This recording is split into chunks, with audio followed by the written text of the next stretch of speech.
at the moment. But I haven't, it's been a particularly wet few days down here as well, but I haven't done anything about it. So I'm going to go and try and find myself a silicone gel. It's also a great idea to reuse those. Yes. I appreciate that. Absolutely. Lots of you getting in touch as well about the chateau. This one saying, so sad, can it be renovated and taken over by the government? Surely it is a national treasure. And lots of you loving hearing Eleanor's stories about the chateau. My wife and I got married at the chateau in front of that window. No explosions though, says Robert and Marie. You have been listening to the panel. Thank you very much, Heather Roy and Johnny O'Donnell. Ka kite anō.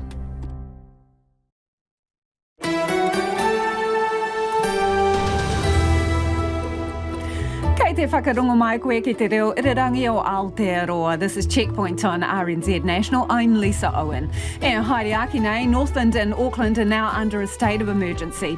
The red weather alert has spread further and the government's kicked another $1 million into Auckland's mayoral relief fund. The super city gets its own minister. Prime Minister Chris Hipkins joins us live.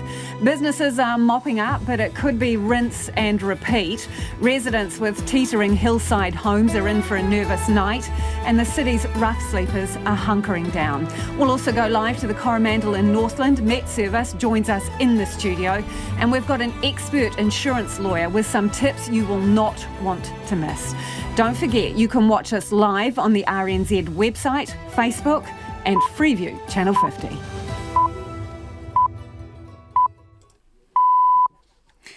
RNZ News at 5 o'clock. Ngā mihi o te ahi ahi. Good afternoon. I'm Evie Ashton. Northlanders are bracing for gale force winds and torrential downpours expected to hit the region anytime from now. A week-long state of emergency was declared this afternoon and an emergency mobile alert sent to residents. There have been only 5 emergency declarations since 1973 in Northland, and this is the first ever red level weather warning. Civil Defence Controller Graham McDonald says residents need to take the forecasts seriously. This enables them to evacuate people, close roads and gives them some other powers that they normally wouldn't have. We're urging people in Northland to stay home this evening, stay off the roads. People are advised to have food and medications well stocked and a grab bag ready with slips, dangerous river conditions and flooding possible. Police, fire and emergency, St John and the Defence Force have brought in additional personnel and equipment.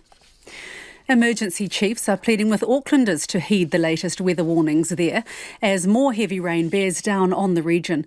There's also a strong wind watch. Auckland Civil Defence Duty Controller Rachel Kelleher warns flash floods may happen very quickly. One of the key things I'd really like to stress is if people are seeing rising water in areas where it might put them at risk, don't wait for official warnings. Take action, head for higher ground and stay away from floodwaters. Shallow water can actually be quite dangerous. Rachel Kelleher says commuters should plan their journey home from work carefully and check the Met Service and Auckland Transport websites.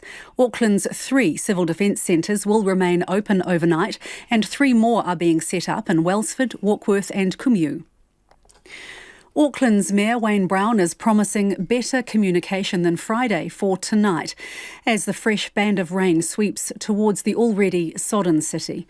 The Mayor has been criticised over the length of time that it took Auckland City and emergency teams to let people know about the effects of the massive downpours on Friday. Wayne Brown says he promises Aucklanders will be better looked after tonight and emergency services are prepped. Watercare says all Auckland customers should now have their water back on, but some may still have a patchy supply due to leaks. It says teams have been working around the clock to find, investigate and repair problems affecting the network. The Prime Minister has unveiled his new cabinet lineup, promoting Michael Wood, Jan Tinetti and Dr Aisha Verrill. Chris Hipkins has kept Grant Robertson as Minister of Finance, while Michael Wood takes on an Associate Finance role and becomes the Minister for Auckland. Labourist MP Jan Tinetti is the new Education Minister, while Dr Verrill will become Minister of Health. Mr Hipkins says the newly shuffled lineup will be focused on the cost of living, education, health and housing. The government hears loud and clear that many New Zealanders and many families are struggling. You want us focused on what most matters to you, and in this cabinet are the people to do that. Some have experienced many of those struggles themselves. Andrew Little and Nanaia Mahuta have been demoted in the reshuffle, Mr Little taking up the defence portfolio while Ms Mahuta keeps foreign affairs. Meanwhile, Cabinet has agreed to contribute another $1 million to the Auckland Mayoral Relief Fund. The Prime Minister says it's the largest government contribution to the fund ever. And the Dunedin City Council has voted unanimously to fight changes to the city's new hospital, funding up to $130,000 at a meeting today. The design changes include reducing the bed numbers and operating theatres available upon opening with spaces set aside for them. A bridge between the outpatient and inpatient buildings has been cut. Councillor Christine Gary says the community deserves answers. We need to fight like hell for our community, for our people, for our city and for the wider region. We have got a once-in-a-lifetime opportunity to have a thoroughly modern working hospital that will deliver excellent care. Christine Gary says the hospital should go ahead as it was originally signed off. To sport, and the head of New Zealand Rugby says the game is evolving and stereotypes of the past are changing after Campbell Johnstone became the first All Black to come out as gay. The 43-year-old former Crusaders prop played 3 tests in 2005. NZR's chief executive, Mark Robinson, a former teammate of Campbell Johnstone, hopes the revelation sends a signal that the sport is a place where all people feel welcome. It shines a bit of light on the fact that it is okay for as many people, a wide variety of participants as we can possibly have in the game to be, sharing insights about themselves. So, that maybe hasn't been always the case or hasn't always been the perception of the sport that it is open and inclusive, but this is certainly a story that sends that signal really strongly. India's stand-in captain, Hardik Pandya, has labelled the pitches for the first 2 T20 cricket internationals against New Zealand as shockers and is demanding better for Thursday's series decider in Ahmedabad. Pandya and Black Caps skipper Mitchell Santner were surprised by the sharp turn in the first game in Ranchi, where the Black Caps won by 21 runs. The spinners had an even bigger impact in the second match in Lucknow, which India won, although not a single six was hit. A groundsperson has reportedly been sacked after the latest match. And Ross Gillespie, the coach of New Zealand's gold medal winning hockey team at the 1976 Montreal Olympics, has died. He was 87. That's the news.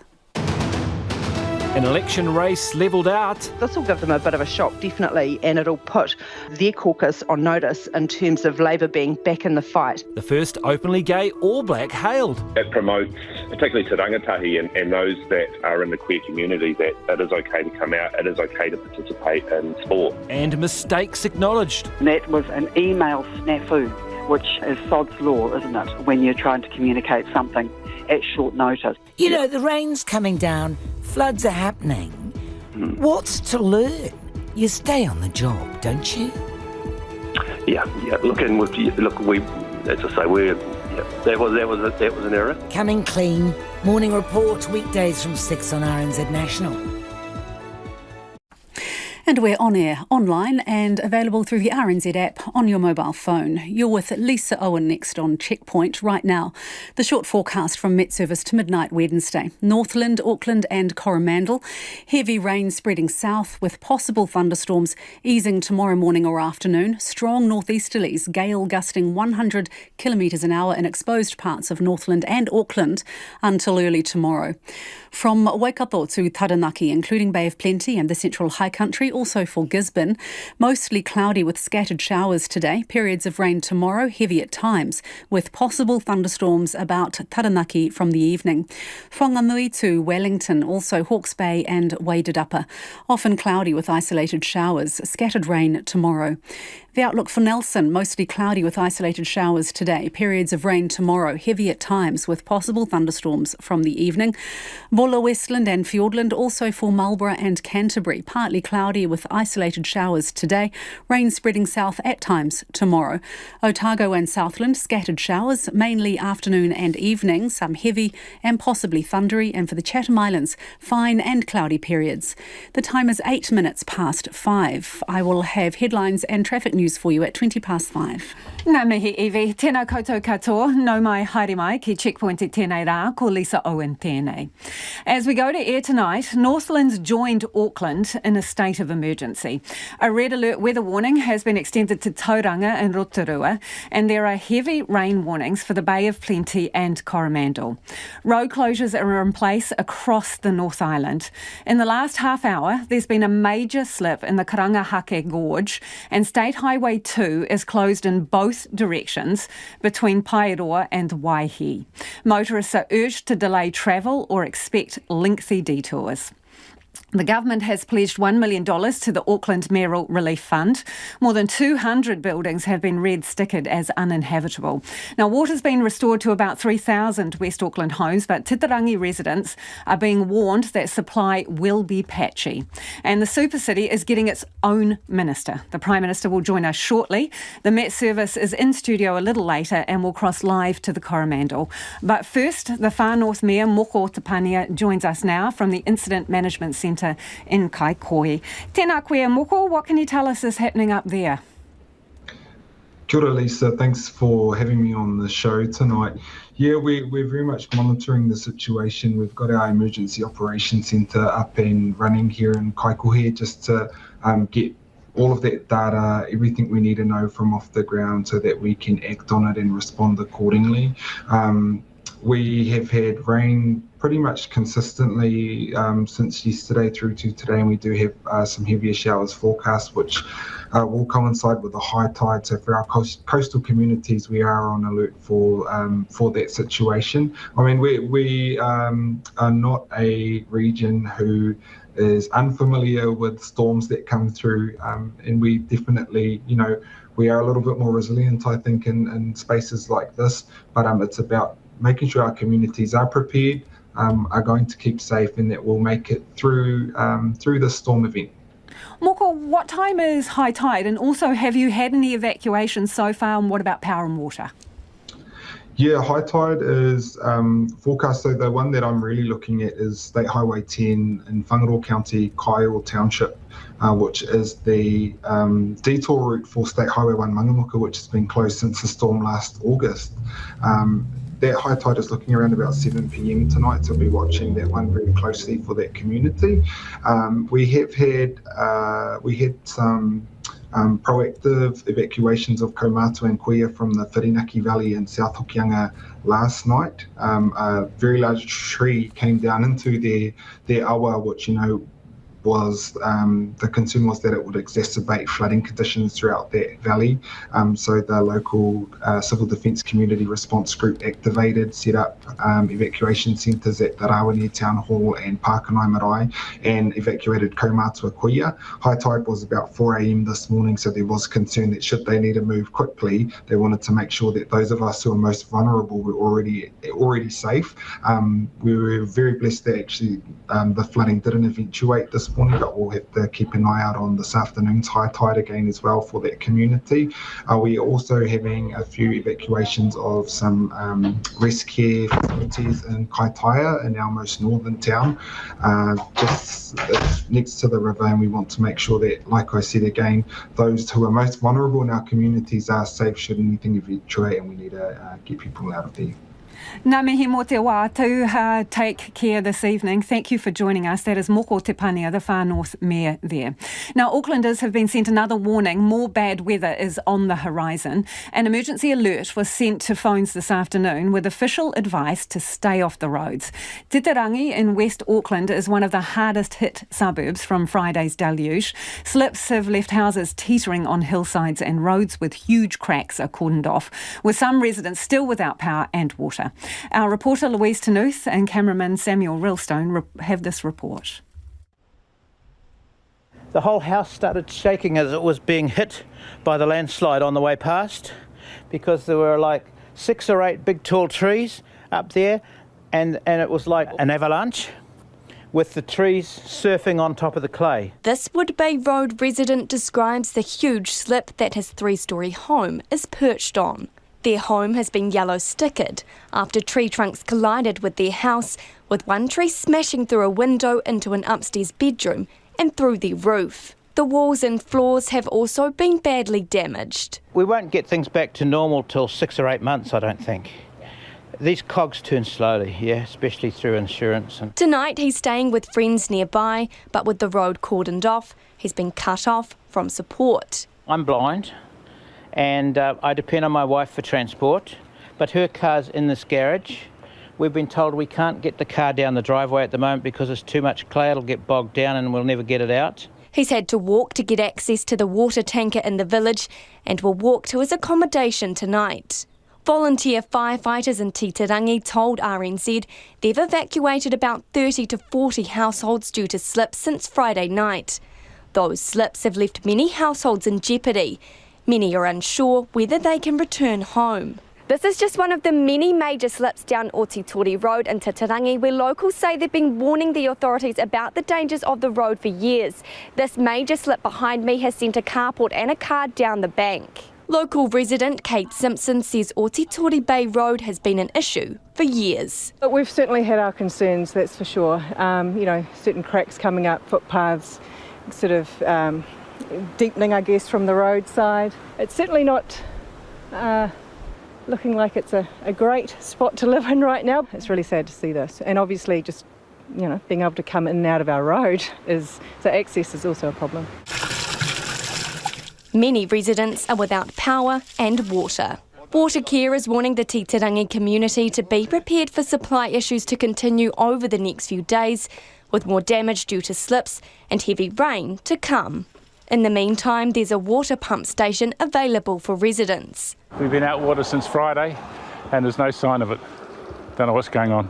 We don't really know. We keep getting messages saying that they're going to do the best they can and they're finding faults all the time. So we just have to wait and see. In the meantime, we come down and see my friend here. It's been off since Saturday, so we've been showering at family and using buckets and filling up here but I don't think we've got enough to have a shower now or do a load of washing or anything like that. Our power came back on Sunday afternoon, but no water, so it's just, with teenage kids. In anticipation of tonight's heavy rain, the tanker has been sandbagged and there's a backup generator on standby. Local MP Deborah Russell lives in Titirangi and is warning residents to prepare for the worst tonight. A lot of us are quite nervous. I've been asking people to make evacuation plans and to pack a bag. Hopefully they won't need them, all right? But it's so much easier if you've got a plan and you've got a bag packed. So you get a knock on the door in the middle of the night. If you've got stuff ready to go, that's so much easier. She says a lot of roads that have slips have been repaired in the past, but admits things are not up to scratch. But the repairs have often been fixing the cracking, but not necessarily underneath the cracks. I think it's, there has been a lack of road maintenance. And it's not that people haven't been trying to keep on top of it. The local board does the best it can, but it's got a fairly limited budget. Residents have been parking their cars on higher ground in anticipation of tonight's rainfall, with many already evacuating their homes, the rest bracing for what the night might bring. And if you are listening to that on radio, you can check out the video filmed by cameraman Samuel Rillstone. It'll be on our webpage. Ko taku manuhiri anai nei, ko Chris Hipkins, te Pirimia. Well, joining us now is the Prime Minister, Chris Hipkins. Tēnā koe, $1 million going into the Mayoral Relief Fund, but businesses are really hard hit. What more can you do for them, Prime Minister? I'll be up in Auckland tomorrow and again on Thursday to talk with the business community, among others, about how government can best support the recovery effort in Auckland. Obviously, at the moment, our efforts are still very much focused on that emergency response and will be for a little while yet. More rainfall is forecast for the next couple of days. So we'll be, keeping a very close eye on that and supporting the immediate response to that. But then we do have to make sure that we're working closely with the business community and others in Auckland to make sure Auckland can bounce back from this quickly. Is it possible that you might have some kind of direct payment scheme like you did during COVID for businesses? I think that's probably less likely. Obviously, you never say never with anything because it depends on the severity of what we end up facing. Obviously, I acknowledge that things are significant at the moment, and we do compare those with other significant events that have happened around the country, including COVID-19. At the moment, we're not there at this point, but we are in that zone of saying, okay, look, we acknowledge that Auckland business is going to need a little bit to bounce back from this. So what might support look like then? What are the options?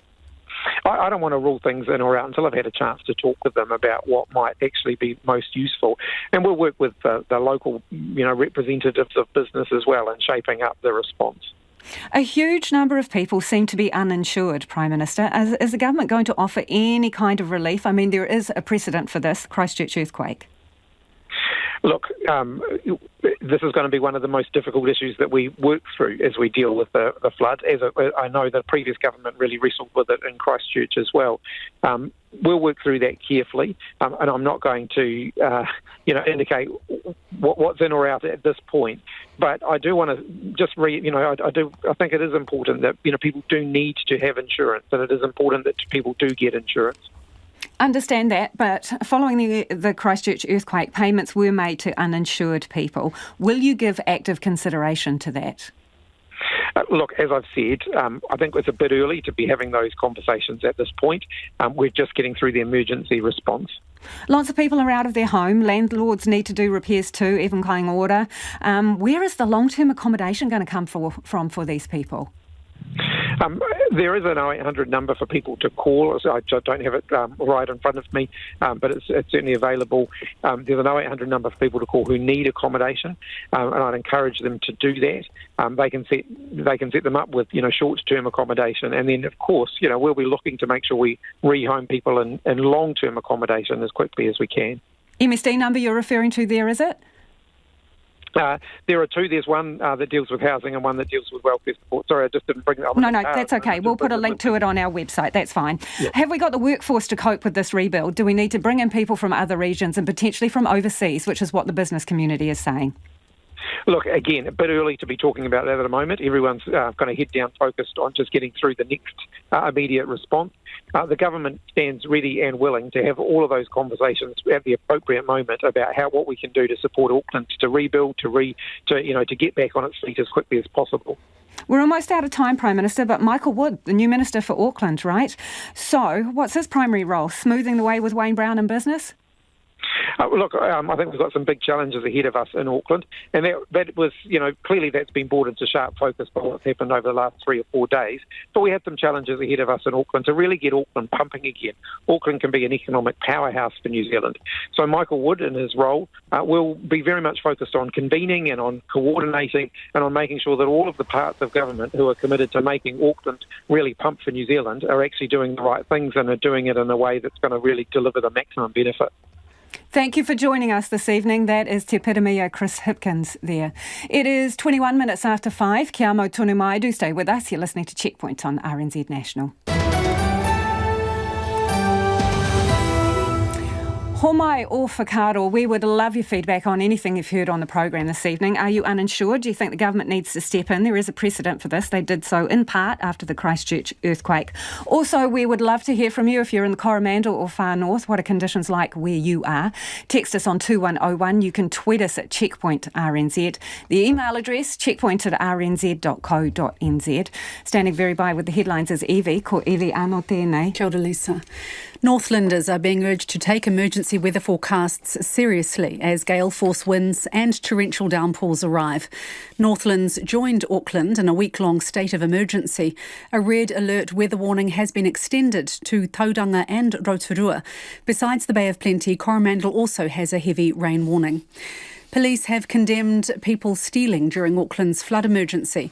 A man is due to appear in court after a vape store burglary in Waidau Valley on Sunday night, while 4 people were arrested following a burglary in Point Chevalier this morning. Superintendent Shannon Gray urges anyone who notices something suspicious to call police. The Prime Minister has reshuffled his cabinet. Grant Robertson says Minister of Finance Michael Wood takes on an associate finance role and becomes the Minister for Auckland. List MP Jan Tinetti takes education and Dr Aisha Verrill gets health. Andrew Little and Nanaia Mahuta have been demoted to Defence and Foreign Affairs respectively. A 20-year ban on people giving blood because of mad cow disease is likely to be lifted this year.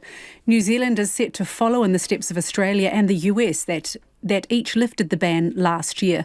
The ban cut out about 10% of donors. The Mayor of Ruapehu says the closure of the Chateau Tongariro Hotel is a major blow. Parts of the hotel have failed a seismic assessment, but there's also uncertainty over the ski resort's future. The hotel will close on Sunday, and Mayor Weston Curtin said the council is trying to establish next steps. Those are the headlines. Looking at traffic. State Highway 1 remains closed between Brynderwen and Waipu, while State Highway 16 is also closed between Waimalku and Helensville. A large slip has closed Karangahaki Gorge this afternoon on State Highway 2 between Pairoa and Waihi. Several state highways are still closed because of flooding and slips across the Waikato and the Bay of Plenty. Travellers are asked to please check the Journeys map on Wakakotahi before you travel. That's the traffic for the moment. Our next news headlines and traffic is at 5:40. Kia ora rā e ho. Auckland is under an orange weather warning as more bad weather approaches. Our reporter Tom Taylor is in Orewa in North Auckland and joins us now. Tom, what is it like there? Kia ora, Lisa. It is wild and windy up here at Orewa. We're standing on the footpath just by the beach, just ahead of the town at the moment, and the waves are incredibly choppy at the moment. There's foam blowing all up the steps behind me, blowing all the way through the town, somewhat like tumbleweeds blowing through the town at the moment as it clears out. People have been clearing out from fairly early up this far north. People battening down the hatches and getting out of their shops, their cafes. Everything closing fairly early today while people prepare for the storm that could eventuate. It's not incredibly rainy at the moment, but it is very windy. Speeds of up to 43 kilometres an hour at last check, although it feels a lot windier than that. Some people at the beach here have been making the most of it. There's been some windsurfers out. There have been a couple of swimmers in the waves, although it's not to be advised at the moment as there have been some recent wastewater overflows in the area. Thank you, Tom. Stay safe. It looks really blustery there. If you can't see him, Tom's got waves coming up, crashing up behind him there. And he joined us live there from Orewa. Now, the rugby community in New Zealand and around the world are hailing Campbell Johnson as a trailblazer after the former Crusaders prop came out as the first openly gay All Black. Johnston shared his story publicly for the first time last night, earning praise and support from a host of prominent rugby names. Well, our sports reporter Clay Wilson joins me now in the studio.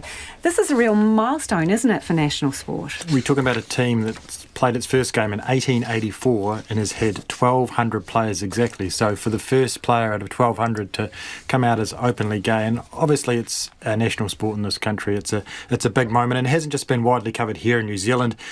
Global media organisations, BBC, CNN, ESPN, Guardian, Telegraph, all the names you think about have been running this story.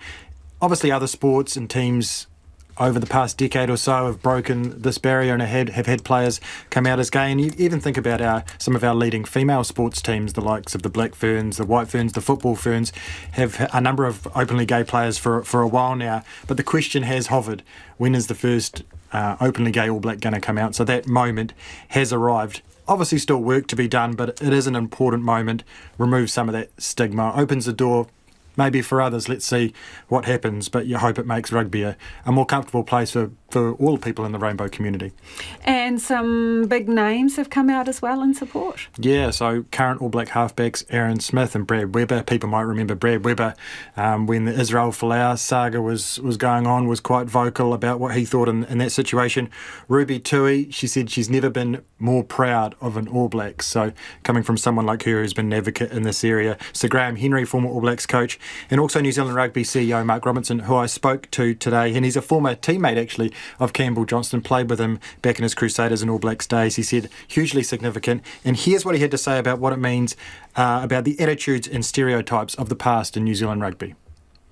Campbell's ability to share his story shines a bit of light on the fact that it is okay for as many people, a wide variety of participants as we can possibly have in the game to be, sharing insights about themselves. So, that maybe hasn't been always the case or hasn't always been the perception of the sport that it is open and inclusive, but this is certainly a story that sends that signal really strongly.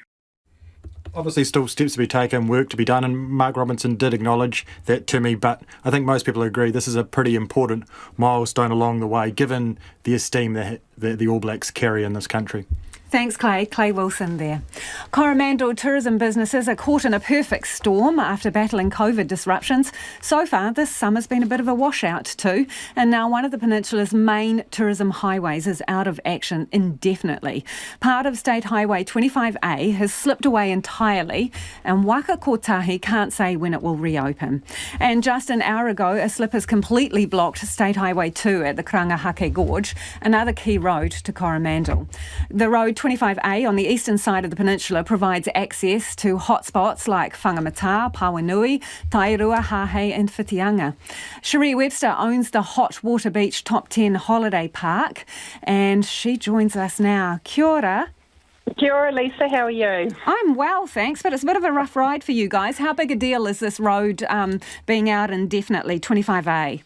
Well, it's certainly been a soggy summer, hasn't it? So 25A is one of the main access points into the Coromandel, but I think it's really important to note that Waihi Whangamata route, once open and stays open, is a pretty good route into our area as well. So, the tourist operators here are concerned about it, and I think probably the bigger picture is understanding what the next step will be. Currently, up until like you've just announced 10 minutes ago, we were all open and operating our businesses. So, yeah, we'll be just waiting for that next slip to be cleared, I'd say. So, obviously, 2 long weekends back to back. We're coming up to Waitangi weekend. Can you just give us a bit of an idea about how this is affecting business? What would your normal visitor numbers be at this time versus what the reality is? So currently we're operating at about 10%, and that's probably been on again, off again since the first cyclone hit on about the 4th or 5th of January. And that unfortunately has a spin-off effect on other operators like tour guides and cafes and restaurants like that. So there is a really strong domestic market, and certainly the international market has picked up a lot since COVID. But we just need to get them in here and get them out there spending money. So. Okay, well, that leads us back to the road again, right? Yeah. So, Waka Kotahi, what would you like to happen? What do you need? So I think it's a bigger picture of being able to sit down with key stakeholders and businesses and residents of the Coromandel Peninsula and asking some really hard questions. I think it's really fair to say that our roading infrastructure on the Coromandel Peninsula has been underfunded for many, many years. I don't want it to be a political or a finger-pointing exercise. I think it needs to be constructive. And I think that we need to know what is the medium to long-term plan for this road. So you want to talk to Waka Kotahi in that meeting? Council? Who else? Council, DOC, just the key stakeholders, business owners, ratepayers, residents. We all need to be able to have our voices heard, and we need them to actually stand up and say, look, we understand that this is a really big issue. This is what we're looking at doing, and this is going to be the way forward. I think Council's doing a great job at the moment trying to just keep our roads open, but, they're our leadership, and we need them to advocate on our behalf, and we need these people to come to the table. You've seen the damage, right? The pictures are pretty horrendous. Yeah. This is months, right? This is months. It's not weeks. So, could this potentially kill some businesses? I don't think this alone will kill businesses. Like I said, we do still have that route through Whangamata and Waihi. But, some of these businesses are still operating after 3 years of COVID and a cyclone. So mentally, people are fatigued. And financially, I'd say some businesses are very fatigued. And I think that's why it's so important that obviously we've got to get through this next weather event. But at some stage in the very short-term future, we need to be able to sit down and know what the plan is. So when you say short-term future, because Waka Kotahi cannot give a timeline for reopening, by when do you need some firm answers so you know what you're dealing with? Well, I think the firm answer is a very tricky question. I think we need to know the plan in the next few weeks. I mean, are they going to look at upgrading the tapu? Are they going to look at upgrading the 309? So it has to start out as a conversation, and it has to start, in my opinion, in the next few weeks. Do you think you're the poor cousin in terms of road spending? I definitely feel that for the amount of people that come into the Coromandel Peninsula, both domestically and internationally, we have been very poorly looked after. Really good to talk to you. Thanks for coming on the program. That's Cherie Webster, who owns Hot Water Beach Top 10 Holiday Park. And as you heard there, 25A, which is a main route into that area, closed indefinitely. It is 27 minutes to 6. Kia mau tonu mai. Stay with us. You're listening to Checkpoint on RNZ National. It is, of course, time for the business news. Ko taku hoa e nai ko Nona Peltier, who joins me in the studio. Okay, businesses will probably find it more expensive to get insurance. So you're just talking about Auckland ones, and what's the reason? Well, it's going to be just the flood damage that we've seen across the country over some time, and the insurers were already looking at it. The Insurance Brokers Association have been, looking at what's available now. And businesses were already looking at higher costs, and it's going to get worse as more damage reports come through. There's been more than 12,000 claims made now. IAG had about more than 7,000. About half of them have to do with businesses, vehicles, and so on. The rest are homes. But there's a lot of uninsured businesses, too, that over the COVID period, there was a great deal of expense. People were trying to save money. So that's one of the things that they saved money on.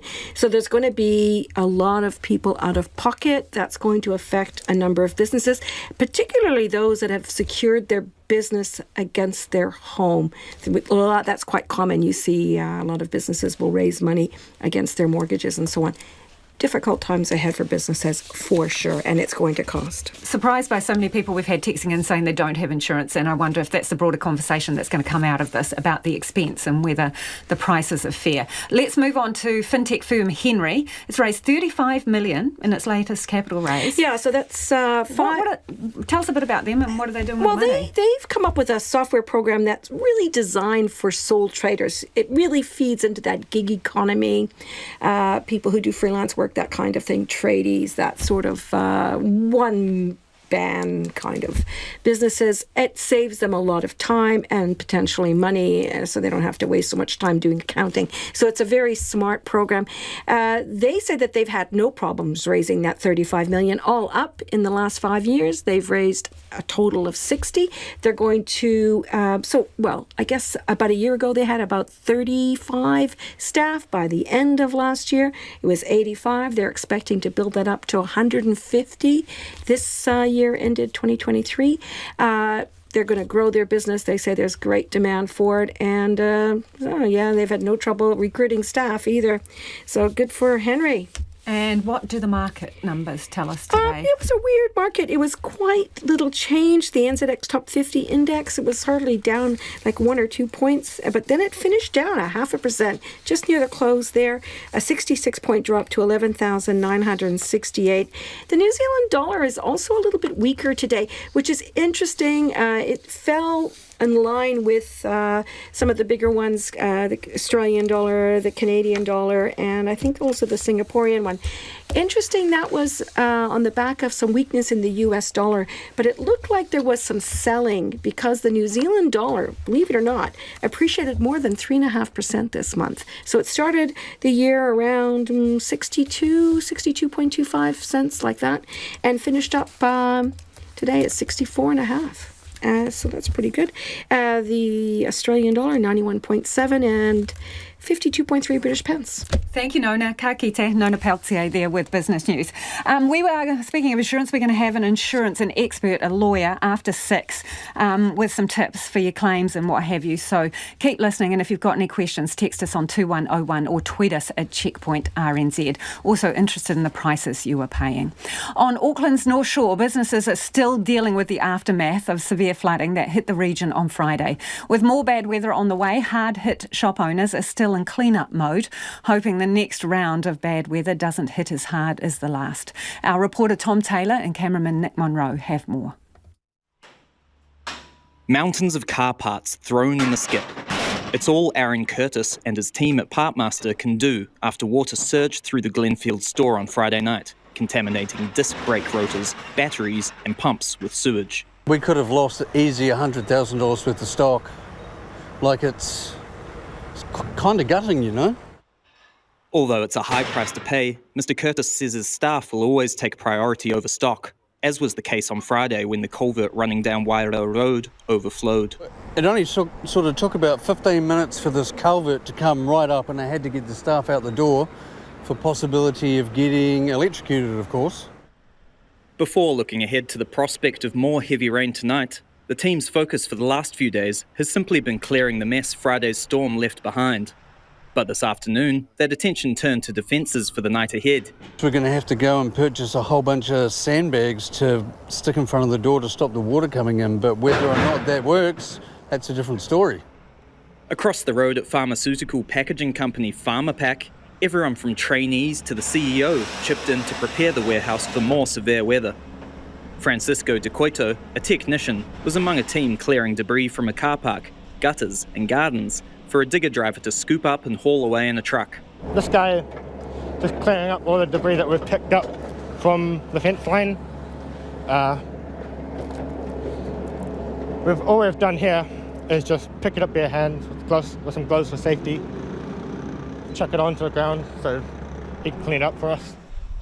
Inside the warehouse, after about half of the site's stock was damaged in Friday's flooding, the team plans to keep as much as possible up off the ground to avoid further damage. Mr. De Coito's hopeful the work being done today will be enough to mitigate the worst of it. Now that we've cleaned it out, if there's another one, it won't build up over that one and be even harder to clean out. While some businesses prepare to batten down the hatches, for some, it's all they can do to salvage what's left over after Friday's storm. Peter Crispin's owned the Wairau Paint Centre for 30 years and says the flooding's been the single most devastating event his business has been through. We currently have about 4 vehicles that have been written off, plus our forklift, which is not operating either, so we just had to, it's going to take some months to get organised again. The company's now operating out of its workshop with its showroom all but destroyed and an estimated $1.5 million in stock damage. But Mr. Crispin says the most important thing is that none of his staff were injured. It could have been a lot worse had he not sent them home early on Friday, with the force of the water rising from the culvert later pushing a 40-foot container down the driveway and pinning a car behind it. It's a force of nature, really. It's just incredible the amount of water that came down through Wairau Valley. With heavy rain and wind warnings in place for Auckland tonight, business owners still recovering from the severity of Friday's storm may have a nervous night ahead. And if you were listening to that on radio, you can check out the video version of that story. We'll put it on our webpage. It's 20 to 6 and you're with Checkpoint on RNZ National. Homai o whakaaro, we would love your feedback. Do get in touch about anything you've heard on the program this evening. We'd love to hear from you, what it's like in your part of town or your part of the motu. 2101 is text, and you can tweet us at checkpointrnz. The email address, checkpoint@rnz.co.nz. Evie standing very by with the headlines again. Ko Evie amo tēnei. Kia ora, Lisa. Far North Mayor Moko Te Pāmia says the region's coastal communities are on alert for high tide at 7 o'clock this evening. Met Service has placed a red heavy rain, wind and possible thunderstorm warning on Northland until early tomorrow morning. First-term MP and former physician Aisha Verrill has been given the health portfolio as part of today's cabinet reshuffle. She takes the role from Andrew Little, who becomes Defence Minister. Jan Tinetti will be the new Education Minister, while Michael Wood takes on a new portfolio, Minister for Auckland. Air New Zealand says it's managed to rebook nearly 8,000 customers after flights were disrupted by Auckland's severe weather. About 1,000 customers are left to finalise travel for. Oranga Tamariki is considering reopening a controversial children's home in Christchurch to meet demand for beds. The Child Protection Agency shut down the 10-bed Te Oranga Care and Protection House 2 years ago after video leaked of a boy being held in a headlock. It's now seeking quotes to refurbish the interior. Security has been stepped up in the Pakistani capital Islamabad after a deadly suicide bomb attack on a mosque in the city of Peshawar. Nearly 60 people, many of them police officers, were killed. The attack has been linked to the Pakistan Taliban. And France and Australia have agreed to work together to manufacture several thousands of 155mm shells to help Ukraine. French Defence Minister Sébastien Lecornu announced the venture after meeting with his Australian counterpart Richard Marles. Those are the headlines. Looking at traffic, State Highway 1 is still closed between Brynduin and Waipu. State Highway 16 is closed between Waimalku and Helensville. A large slip has closed Karangahake Gorge on State Highway 2 between Paidor and Waihi. Both lanes are blocked through the gorge near Crown Hill Road. And right across the Waikato and the Bay of Plenty, several state highways are closed because of the flooding and slips. If you're travelling, and many people will be planning journeys for Waitangi weekend, Waka Kotahi recommends you check their journeys map first. Our next news and weather is at 6 o'clock. The growing list. Ngā mihi, Evie. Well, let's get more on what the weather is doing. Met Service meteorologist Georgina Griffiths joins us in the studio now. Kia ora, and thank you for being with us. Can you give us a bit of an update? What's the current situation? Well, Northland started its heavy rain red warning period, and we're starting to see lines of thunderstorms produce high-intensity rainfalls in the north of Northland. Also, a couple affected the Bay of Islands recently. So they're starting that period of intensity. Now, Northland's rainfall forecast numbers are large and their duration is longer than for Auckland, for example, and it's all about that in high intensity. The region's had a lot of rain. Anywhere where we get those thunderstorms and downpours with 25 to 40 millimetres or even more for Northland, impacts are expected because it's saturated. Yeah, and what about Auckland? Now, Auckland's a tricky one. We've gone for red with our partner organisation, Auckland Council, also Northland, Coromandel and Bay of Plenty, Western Bay of Plenty on red warning. So if you live anywhere west of Whakatane, up through Coromandel, North Auckland, north of Orewa or Northland, check in with the red warning. That's serious stuff. Auckland's has been so impacted by Friday. The forecast rainfall numbers haven't yet kicked in. We're just starting our red warning period, so it's from now through to the overnight period and into around 10 a.m. in the south. So we're only just starting our rain. What I'd like to say is if you live in the hill country Puhoi North, Warkworth, Wellsford, in that north of Orewa area, you are on a heavy rain warning that is red. It's serious. We expect high-intensity rainfalls to come in from about now. Haven't seen much yet today, but it's super saturated, Lisa. The winds also don't help. Because we know that tree fall onto power lines or roads will continue in the overnight period. So it's really just getting going for that north of Orewa red area. And what we expect is as soon as we get the high intensities on those saturated soils, we will see quick flooding and slips happening. We expect impacts there. If you live south of Orewa, like most of us in the rest of Auckland and Great Barrier, it's going to be really spotty. Okay, you may not see the downpours, therefore you won't see many impacts. So pockets of impacts expected overnight, later, or early hours of the morning for some of us in Auckland. So I suppose the message that you're trying to get through there is while some people are texting us saying, oh, it doesn't seem that bad. Hasn't started yet. Don't get lulled into a false sense of security, right? No. So in terms of the overall weather that we've had in Auckland, where are we sitting at for our rain totals and the like? Oh, well, we had our wettest day ever on record on a Friday, and we had our wettest month ever. So the region is just set up to any high intensities to flood quickly. Northland, it's a moving target at the moment there. It's been spotty and heavy, so there are at least 200 millimetres of rainfall observed in the last 3 days there. We know that western parts of Bay of Plenty have seen just under 200 millimetres, Coromandel patchy again around that 200 millimetre mark. So the reason we're on red warning is not because of the forecast volume of rainfall, it's that localised high intensity and the fact we're already super saturated and pretty vulnerable for quick impacts for further rain. You've kind of answered this with that, Georgina, but let's just be 100% clear. People are asking, is tonight, going to be as bad for Auckland as Friday was? If you are not in the red zone, if you are south of Orewa, the answer is no. Friday was exceptional. We had widespread impacts. Just be really clear for Aucklanders south of Orewa, localised pockets of impacts if you're unlucky. There will be impacts and flooding, so be prepared, but you may not see it. How's this different to other events? Well, I guess Friday was one out of the box. We had a heavy rain warning for all of Auckland for all of Friday, so broad-scale rain, constant rain, non-stop rain, 70 to 100 millimetres of rain. That we get quite often in Auckland.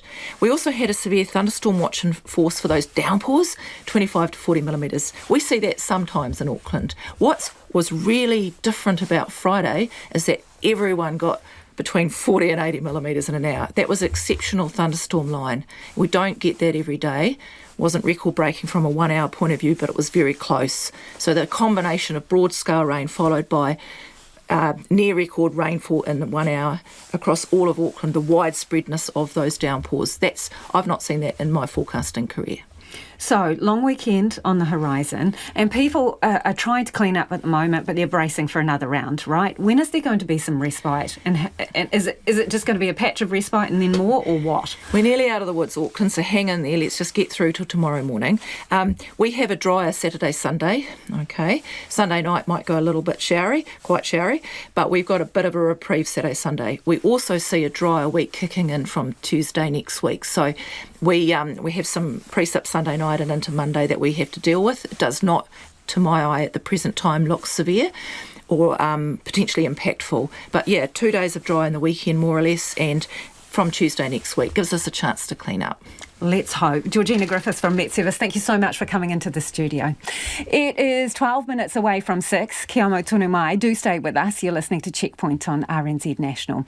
And a warning, fresh veg could be in short supply over the next few weeks. Industry group United Fresh says recent deluges will affect the quality and shelf life of crops and will also mean some can't even be harvested.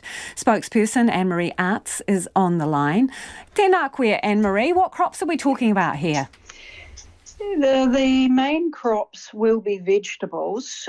Green leafies will be especially impacted, but other crops such as carrots, it's impossible to get the machinery onto the pukekohe soils to harvest them. So there will be a range of crops and each crop will have a different challenge in getting to market.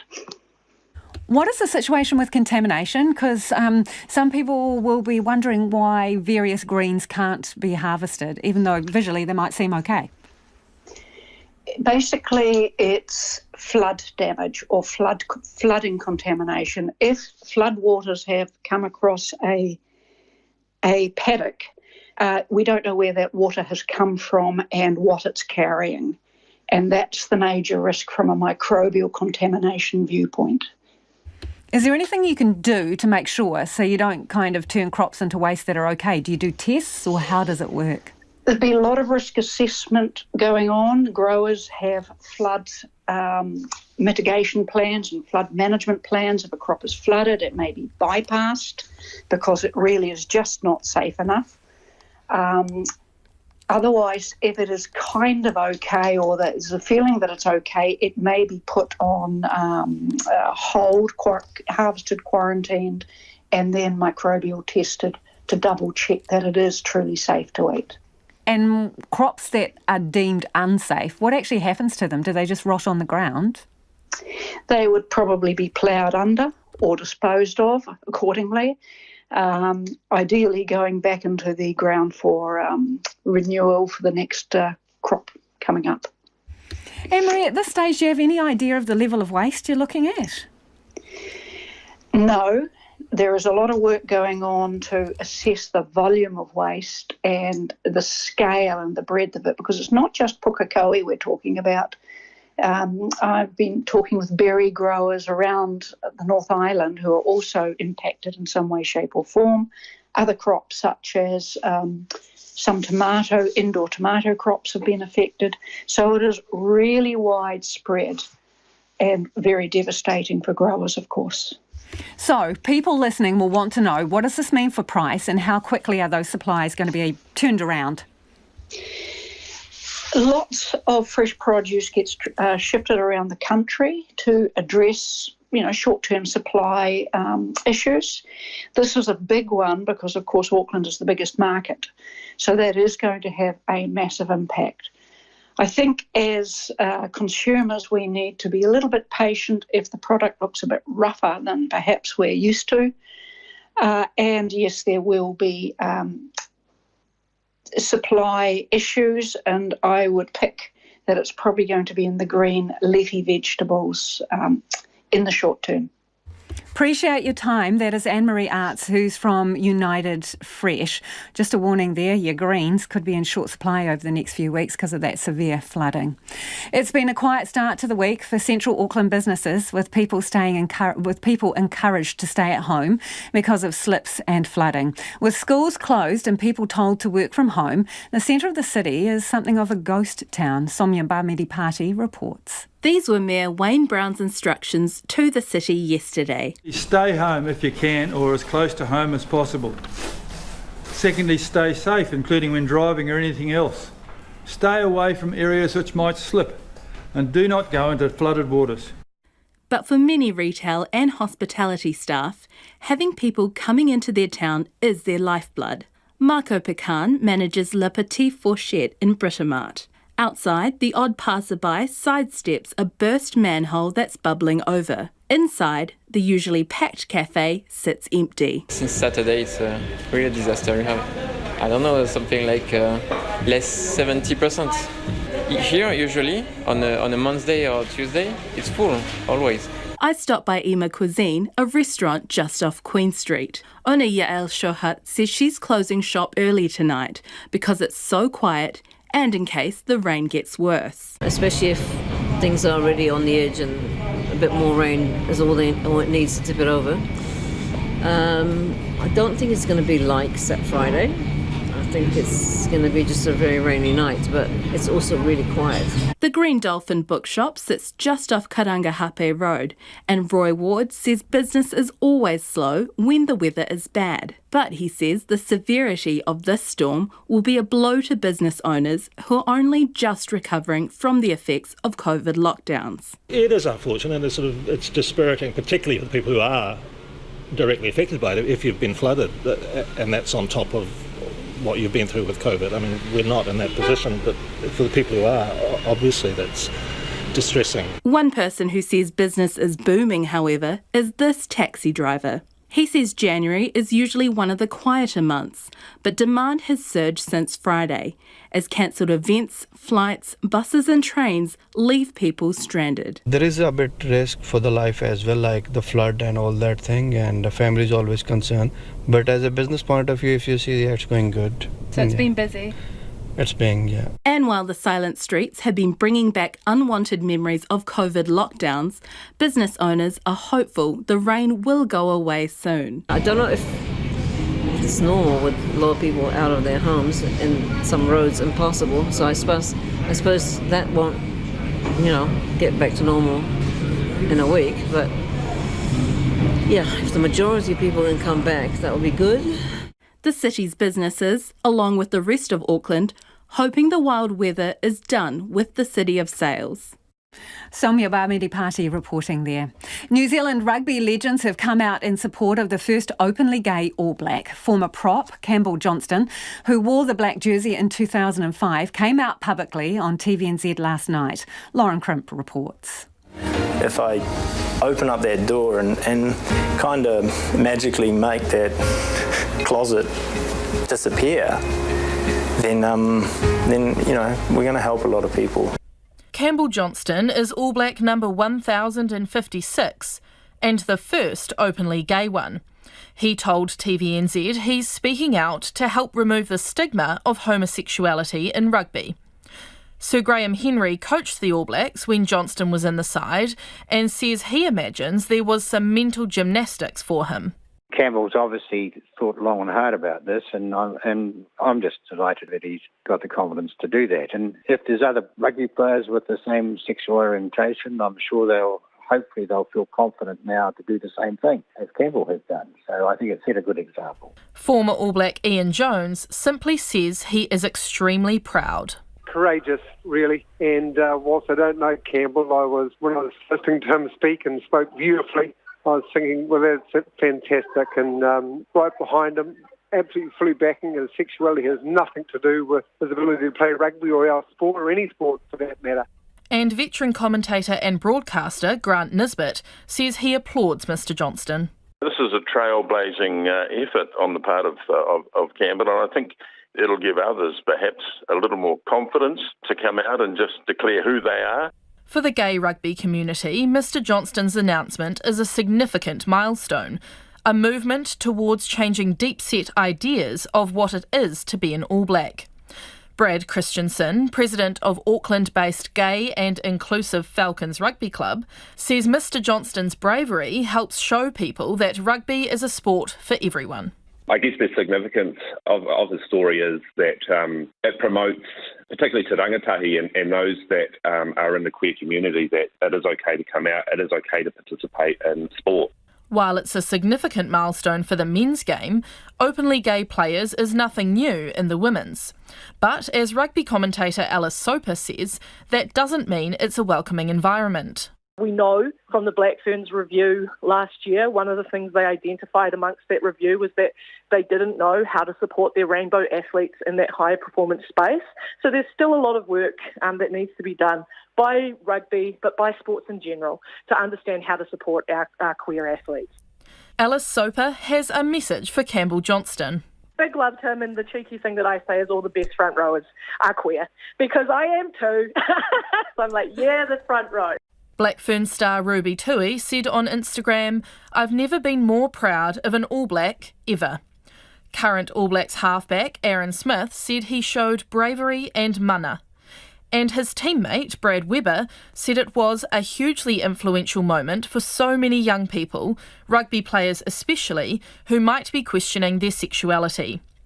The All Blacks, Crusaders, New Zealand Rugby and World Rugby have also shared their support of Mr Johnston on social media. And many people, including the man himself, have said one day it's hoped such a statement won't hit the headlines at all. A number of you getting in touch about the weather in your part of the world. This person says conditions in the far north, drizzle, quite windy. Another says from North Hokianga, we still have power. That's Eva in North Hokianga. We still have power, expecting it to be off by the morning. Conditions are moderate, rainy and intermittent wind gusts. We're being told by the Met Service, don't be lulled into a false sense of security. There's more to come. And a reminder, there is a major slip in the Karangahake Gorge and State Highway 2 is closed in both directions between Pairoa and Waihi. Now, motorists are being told to delay travel if they can, or do expect lengthy detours. A slip just after 4 o'clock has blocked both lanes through the gorge near Crown Hill Road.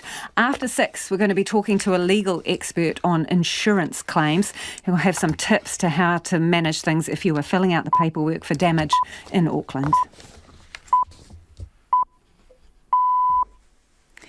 RNZ News at 6 o'clock. Ngā mihi o te pō. Good evening. Ko Ivy Ashton tēnei. Northlanders are bracing for gale force winds and torrential downpours. A region-wide state of emergency was declared at 1 o'clock this afternoon for an initial period of 7 days. Jane Patterson reports from Northland. There's been intermittent heavy rain and strong winds through the day, but the deluge is due to start any time now. Due at the same time as high tide, there are warnings of widespread disruption, flooding and likely evacuations. Evacuation centres are being readied in the far north. People are asked to keep checking updates and be ready to leave home at short notice. Civil defence officials say people should check on neighbours and stay off the roads. This is the first red weather warning ever for Northland. State of emergency declarations are also very uncommon, with only 5 since 1973. And the Far North Mayor says some precautionary evacuations were done last night. Moko Te Pāngia told Checkpoint a group of elderly people were moved from Whirinaki Valley in South Hokianga last night when a tree crashed into the river. The local civil defence community response group activated, set up evacuation centres at the Rawene Town Hall and Pākānai Marae, and evacuated Kaumātua Kuia. High tide was about 4 a.m. this morning, so there was concern that should they need to move quickly, they wanted to make sure that those of us who are most vulnerable were already safe. Moko Te Pāngia says a rest home on a Kaitaia riverbank has also now been evacuated as a precaution. Emergency chiefs are pleading with Aucklanders to take weather warnings seriously as more heavy rain bears down on the region. There's also a strong wind watch. Met Service meteorologist Georgina Griffiths says the rain could cause more flooding and slips north of Orewa overnight. As expected, it's lines of heavy falls coming in bands, so stop-start with the risk of extremely intense rainfalls. In the red warning area of Auckland, so north of Orewa, we do expect impacts in the overnight period. Auckland's 3 civil defence centres will remain open overnight and 3 more are being set up in Wellsford, Warkworth and Kumiu. Extra St John ambulance crews are stationed on the Coromandel Peninsula, which is also under a red heavy rain warning. Many roads are closed in the area, including State Highway 25A between Kopu and Hikuwai and State Highway 2 between Paidor and Waihi because of a slip in the Karangahake Gorge. St John has bolstered the number of crews in Whitianga and Whangamata. The area's operations manager, John Armitt, says the aim is to treat people at home. But where we need to move them to a hospital, we would look for helicopter retrieval if it's really isolated. Otherwise, we will devise plans how to get through flooding areas or weather slips. The heavy rain in Coromandel Peninsula is forecast to start at around 10 o'clock tonight. The Prime Minister has demoted 2 senior ministers and created a brand new portfolio in today's cabinet reshuffle. Andrew Little and Nanaia Mahuta have dropped down Chris Hipkins' new list, while Michael Wood, Jan Tinetti and Dr Aisha Verrill have been promoted. Our political reporter Annika Smith has more. Hot off the back of 2 favourable polls, Chris Hipkins has given Michael Wood a brand new portfolio, Minister for Auckland, as well as an Associate Finance role. Jan Tinetti will be Education Minister, while Dr Aisha Verrill takes on Minister of Health. Senior Ministers Andrew Little and Nanaia Mahuta have been demoted. Mr Little appointed Defence Minister, while Ms Mahuta retains Foreign Affairs. Chris Hipkins says the newly shuffled lineup will have a laser focus on the basics, the cost of living, education, health and housing. The Dunedin City Council has voted unanimously to fight changes to the city's new hospital. The design changes include reducing the bed numbers and operating theatres available upon opening. A bridge between the outpatient and inpatient buildings has been cut. The council approved up to $130,000 at a meeting today, with some councillors saying they'll march in the streets if the changes aren't reversed. The outgoing Health Minister, Andrew Little, says it's misleading to characterise building a new hospital as cuts. Air New Zealand has managed to rebook nearly 8,000 customers after flights were disrupted by Auckland's severe weather.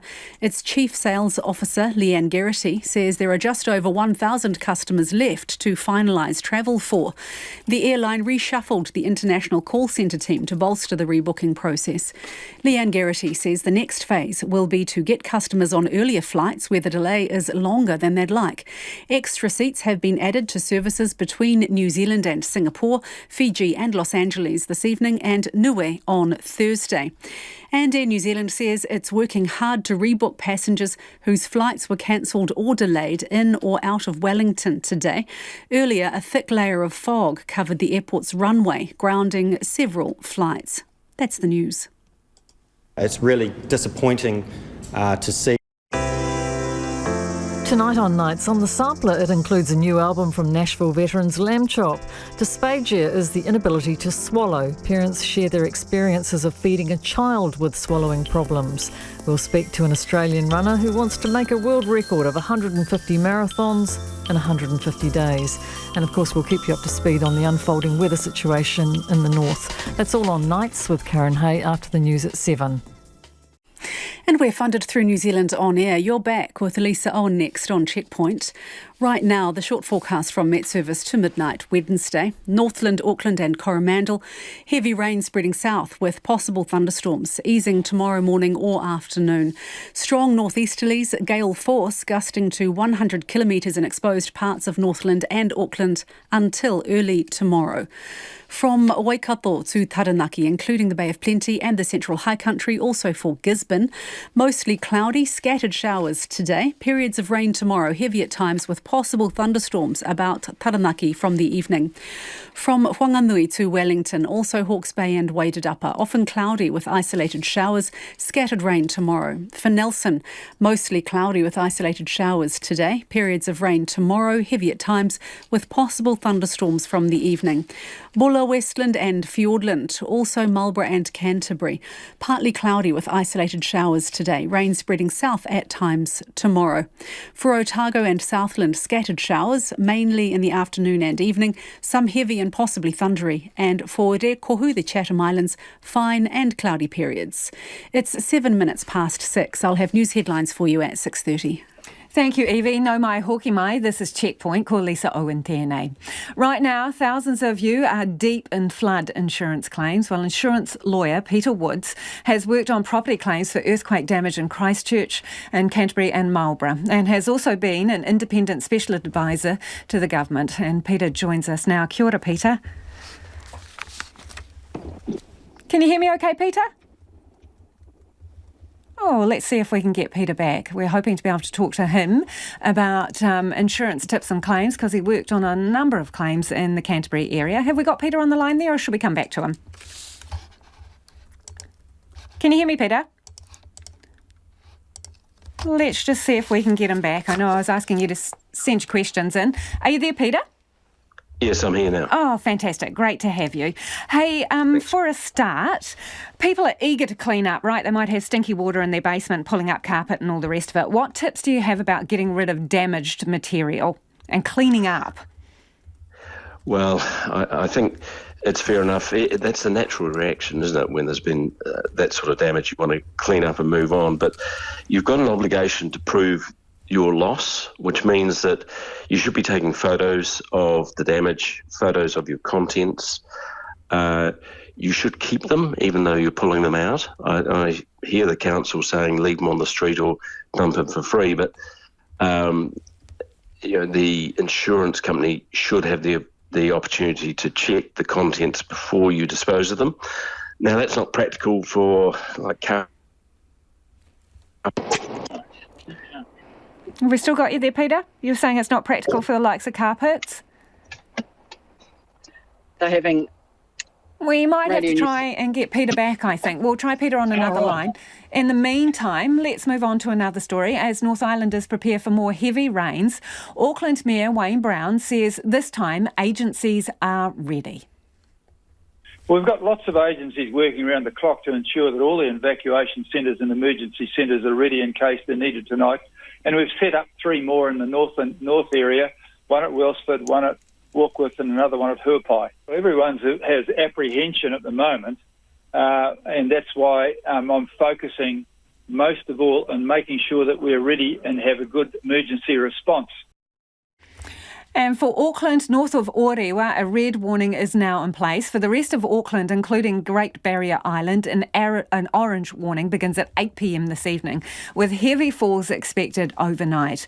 The Mayor has this message for Aucklanders. Stay home. Stay safe. Look out for your neighbours.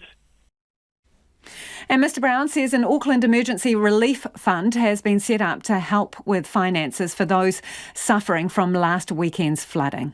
This is a fund set up to help families and individuals and community organisations who've suffered financial hardship from this flood. And if there is information up on the Auckland Council website, www.aucklandcouncil.govt.nz, and it's there to support the public. And I acknowledge the many organisations stepping up to contribute, and I encourage citizens and organisations who haven't been damaged by this to contribute. And residents are being urged to act fast. If you see rising water, evacuate to higher ground and don't wait for official warnings. The City Council says if life is in danger, call 111 immediately. Right, let's return to our expert insurance lawyer, Peter Woods, who's on the line. He's dealt with a number of claims in Canterbury and Marlborough, and he is with us now. Now, Peter, you were talking about the fact that people should kind of hang on to damaged goods, not just photograph them. It can be a bit awkward with some things, yeah? It could be awkward with some. They should try and contact the insurer before they dispose of stuff and just say, this is what we plan to do. Do you approve? just to get the consent, because otherwise there is a risk the insurer will argue about the value of the material that's been disposed of. How much detail do you need to keep about things that are damaged, like electronics and the like? Well, I wouldn't be throwing those away. But if you're going to, you'd want photos of the make and model number so that you can show what the value of the piece was. Let's talk about payouts now, right? What if you're offered a cash insurance payout versus an agreement to restore and repair it? Tell us about the potential catches with a cash payout. Well, cash settlements are very attractive for both the insurer and a lot of homeowners or business owners, but they're really risky. Firstly, they'll be based on the insurer's estimate of the cost of replacement or repair, and you should always get that double-checked. Just don't rely on the insurer's assessment. Secondly, this could take a long time to get stuff fixed, and costs could well escalate during that period. So if you're paid cash and you don't do the work for 18 months, you may find you haven't got enough money. Thirdly, having the cash in the bank is a temptation to spend it on something else, and you may not do the work, and then you end up having difficulty getting insurance in the future. Do people have a choice? Are they allowed to choose between those two options? Most policies will give the insurance company the choice. Right, so you might get stuck with what they say, like a cash payout. That's probably the case. So that's certainly the last set of mass claims was really from the Kaikoura earthquake, and they were mainly cash settled. So it wouldn't surprise me if that's how the insurers dealt with it here. It gets it off the insurer's books faster, and it can be attractive to some homeowners, but it can be a bit of a trap. You know, you mentioned don't always accept the insurer's assessment. So what should people do in that respect? Who needs to come and look for them? Well, for damage to your house or commercial property, in really serious cases, you need a structural engineer to have a look at it and give you a report, and then get a builder or quantity surveyor to give you a cost estimate for the repair. Both of those will know current rates and do a proper assessment, as the insurer will do. But we've seen hundreds of cases in Christchurch, if not thousands, where the insurer's original assessment was low. And do you have the right to appeal their assessment or challenge it? Under the policy, you'll be able to challenge if you think they've got them wrong. And to be fair to insurers, normally when you go back to them and say, well, you've got X and Y wrong, they'll re-look at it, but they won't volunteer to put it up. But they will re-look at it, and often that gets the lawyers involved, unfortunately. While we've been talking, Rebecca from Auckland's got in touch, and she just wants to know. She's got a wall at her property and says it was slightly under stress. This is a retaining wall, but the flooding has made it worse, and they're concerned that it will fail in the future because of the damage from the flood, but it hasn't failed yet. Are they able to make a claim for that, even though there were issues with it already? Look, that's a really tricky question. It will depend whether it's covered by EQC or by the policy. A lot of insurance policies won't actually have cover for retaining walls. People may or may not know that. If it's covered by EQC, there is cover for imminent damage. So if you can show that it's likely to fail within a certain period, it would be covered. Peter, so interested in your comment there about retaining walls. Are they generally excluded in insurers' policies? Depends on the policy, and well worth checking. I've been encouraging people in Wellington to check for a long time, I have to say. Yeah, I bet there's a fair few retainers there. I mean, what are the main lessons you learnt from dealing with all of these claims during the Christchurch earthquakes? What can we learn from that in the way we deal with this? You need to prove your own loss. So you've got to do your own work on establishing what the damage is and getting it assessed, so your own assessment of it. And that's at least peace of mind, because you'll get an assessment similar to the insurers, or it may show that the insurer's assessment's been defective. Yeah, so don't be a passenger in the process, get engaged. There's a question in, what if you bought or sold prior to the floods, but you haven't kind of moved into the property or changed hands as such. I mean, does that all change once a property is damaged, if a property is damaged? Slightly outside my realm, but I don't think it does change. I think the standard agreement for sale and purchase will have a clause covering insurance once it's gone unconditional and until settlement. And I think there's probably an obligation to continue to settle.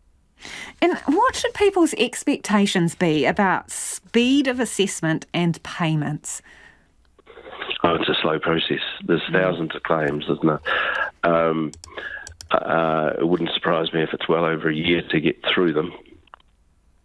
Sorry to be a doom merchant, but that would be my estimate. Long road ahead. Really appreciate you joining us, Peter. That's Peter Woods, who's an insurance lawyer. As tough as Friday's downpour was on residents in Auckland and the far north, some of those most affected were people sleeping rough in the super city. Sleeping bags and cardboard provided little shelter as torrential rains swamped the streets, flooding doorways, alcoves and other usual refuges. Some of Auckland's most vulnerable turned to nearby businesses for shelter. Haisa Almeida reports. On the corners of busy Queen Street in central Auckland, 36-year-old Brenda often sleeps in front of an abandoned shop. She has lived on the streets most of her life and says she got caught by surprise by the rain on Friday. I sit over there and I sleep in that doorway and all our blankets and clothing got wet. It was really cold. That time of the night we can't have showers and that when you really smell. Brenda says it was difficult to find a spot that wasn't flooded. In a lot of these places in doorways we can't sleep anymore because they have sprinklers. So either that we just go into like 24-hour cafes that are open that we can just sit there. If there are dollar copies, we can get it and then just sit there and we'll just have a little nap, but we have to sit up and not lie down. With Auckland bracing for fresh downpours later today, she still doesn't know where to spend the night. I'm not sure, probably the library because a lot of us stay at the library. It's more shelter there, but we get cardboards and do a blockage. We get enough cardboard just to support all the rain and all the breeze, then yeah. A short walk down the road and we found 64-year-old Chris, who has been homeless for decades. He says on Friday his street knowledge helped to shelter many other people. I've been around for going on 34 years and I know exactly where to go when it rains.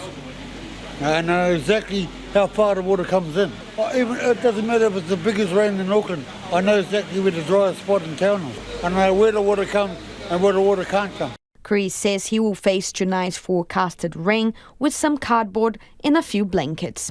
I have a pink blanket and I have another blanket given to me. And I always have some dry cardboard. So I use the cardboard to go underneath as a ground sheet to stop the cold from coming in. And it doesn't get wet? Oh no, because it's on the slant and the water doesn't come in. It's waterproof. Auckland charities have moved to support those sleeping rough. LifeWise says it's been the weekend providing shelter and immediate relief from the flooding. Auckland City Mission says it's distributing blankets, food and warm clothes for those on the streets and warning them about the risks of sleeping outside during the severe weather. It is 6:20 and you're with Checkpoint on RNZ National. Pakistan's Prime Minister has condemned a suicide bombing at a crowded mosque that's killed at least 83 people and wounded more than 100. The attack apparently targeted policemen praying in a mosque in Peshawar. The mosque is within a tightly guarded police headquarters area and it's unclear how the bomber passed multiple checkpoints. The ABC's David Sparks reports. Wounded victims and dead bodies are loaded onto vehicles as the search continues. The roof of the mosque in Peshawar collapsed when the bomb went off, killing and trapping people inside. People used their bare hands to search the rubble for survivors. One of the rescuers to arrive with an ambulance was Mohammed Bilal. When we went inside, we took out around 7 injured people and rushed them to Lady Reading Hospital. 2 of them died on the way. The rest were taken into the hospital. The front of the mosque has been demolished, the structure has collapsed, and many worshippers are still trapped under it. However, we have no idea how many are trapped. Peshawar is in Pakistan's northwest, and this mosque was in a walled compound, which houses the city's police headquarters and other government buildings. It's meant to be a high security zone, but somehow the bomber slipped through.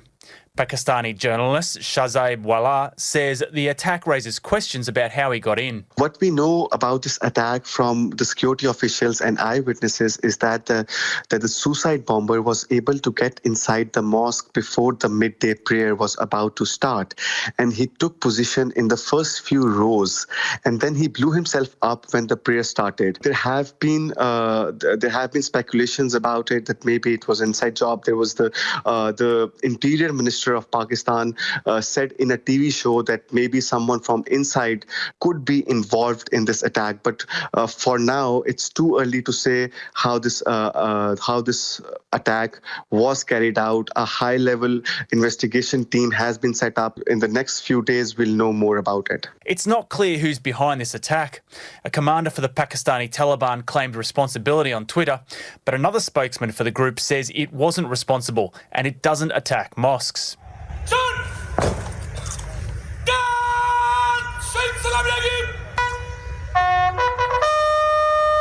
A funeral service with full police honours has already been held for many of the dead.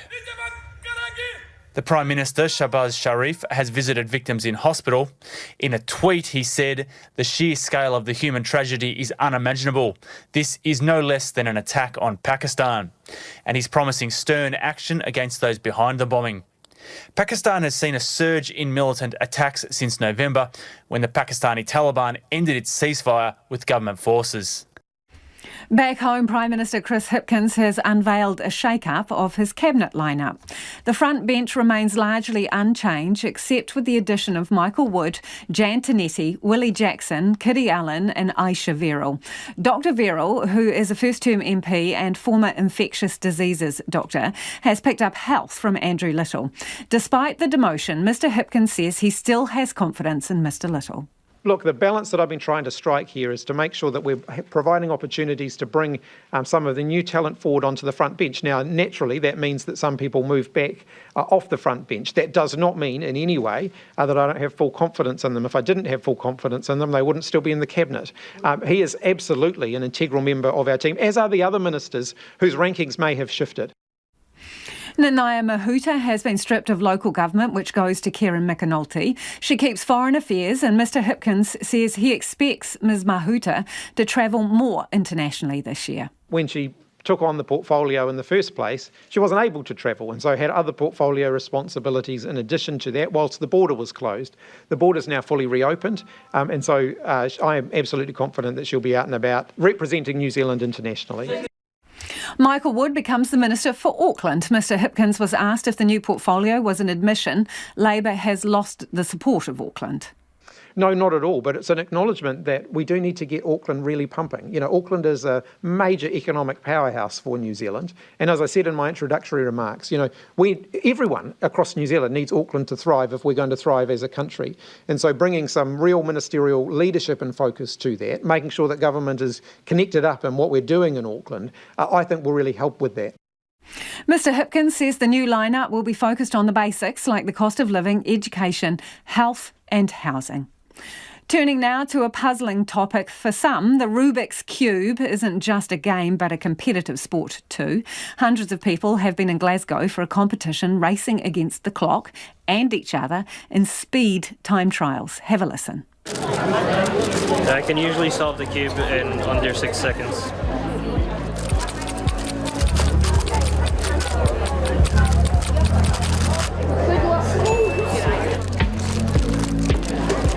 My name is Timon Koleshinsky, and I'm one of the current 3x3 Rubik's Cube world record holders. We're at a competition here in Glasgow.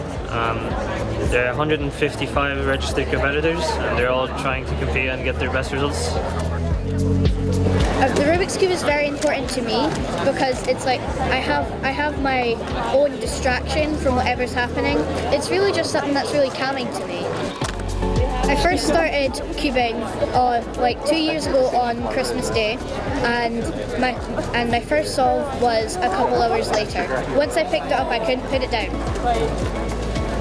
We always had a Rubik's Cube lying somewhere around the house, so at one point I was like, well, it would be cool to solve one. So I looked up how to do it on the internet, and when I did, I also came across competitions, and basically ever since then I've just been cubing like all day, every day. You can choose how competitive you are about it. I mean, for me, it's all competitive. As well as the standard 3x3, this competition there's events such as one-handed, 3x3 blindfolded, then variations of the 3x3 like the 2x2, which is a smaller version, then the 6x6 and 7x7, which are a lot bigger. I can personally do it one-handed, but I'm trying to learn blindfolded, but it's really hard. It's really addicting, and sometimes you can be up really late doing it and not even realise it. We're getting a few questions from you about where the evacuation centres are in Auckland if you need to get moving.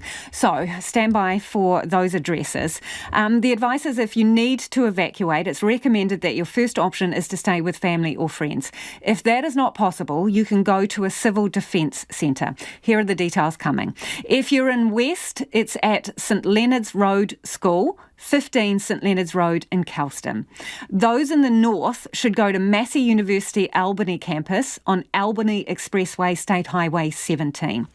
In the south, head to Manu Tukutuku, 32 Riverton Drive, Randwick Park. And another piece of advice, they're saying, please don't forget to bring along essential items such as your baby's needs, warm clothing and medication. Now, you can find these details on the front page of the Auckland Emergency Management website, and our team will put a link to that for you. So there's several options in Auckland for that if you need to get out of your home. Just a reminder also, there are a number of slips around the place, so check Waka Kotahi's website. One of note that has come through while we've been on air is a major slip in the Karangahaki Gorge, and State Highway 2 is closed in both directions between Pairoa and Waihi. Motorists are urged to delay travel or expect lengthy detours. A slip just after 4 o'clock has blocked both lanes through the gorge near Crown Hill Road. So be very careful if you need to travel. Do check out the journey, the trip planner and Waka Kotahi's website. Few of you are getting in touch. Heavy rain has started in Kaiō and Whangaroa. Winds are high and rivers are rising quickly, this listener says. Paul's got in touch about the evacuation centres. I hope that answers your query, Paul. Just a reminder, the front page of the Auckland Emergency Management website has all the details of the Auckland evacuation centres. We'll link to it on our website. Okay, that is about all we have got time for this evening. Now, the late news team is going to be across everything. They'll keep you updated throughout the night. If you missed anything from the program, you can find Checkpoint on Spotify, Apple, or wherever you get your podcasts from. And remember, our stories are online too. There's a lot going on, so it's hard to keep up. You can check back and view them again on our website. Ko te kaupapa tuatahi o pōpō. Tomorrow on First Up from 5 a.m, they have reaction from the community to news that the Grand Chateau Tongariro will close its doors permanently this weekend. Pretty iconic, the Grand Chateau closing its doors permanently from this weekend. 5 a.m. on First Up. They'll have all the latest. Also, what you need to know on weather conditions. Do stay safe overnight. We'll be back tomorrow.